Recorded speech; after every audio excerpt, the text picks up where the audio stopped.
And we all hope that we're going to be okay in the big picture. We all hope that eventually everything's going to be fine. We're going to go to the good place instead of the not so good place.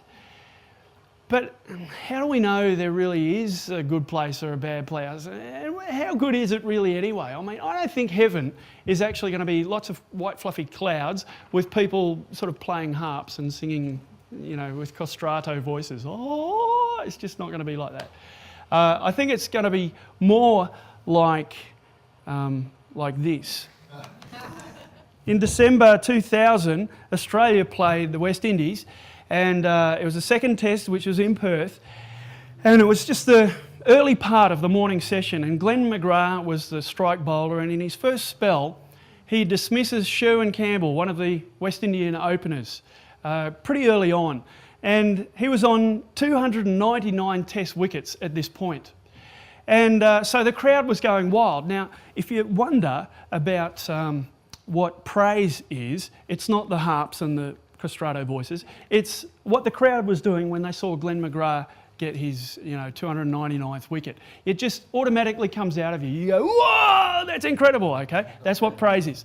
And so he goes back to his mark. The new batsman comes in, which happened to be Brian Lara, at that time the world's #1 batsman. Premier batsman in the world, steps up, and Glen McGrath cops him with the very next ball, his 300th test wicket. He's only the third Australian to achieve that milestone, and there's a hat-trick on. And so the crowd on the inside is just going, whoa, right? Praise is coming out.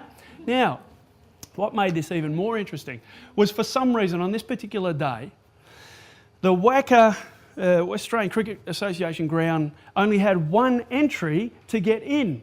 And so all the people who had turned up expecting to flood in through the many gates couldn't. There was only one gate open. And so there's this massive crowd on the outside hearing the crowd on the inside go crazy.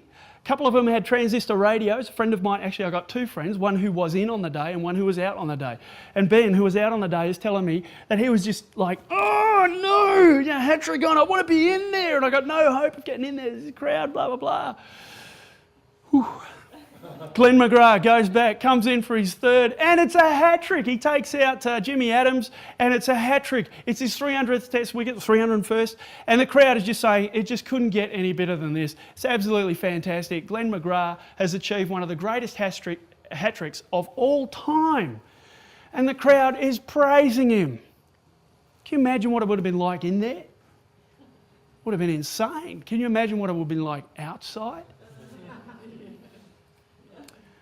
To me, this is one of the best pictures of heaven and hell I can think of.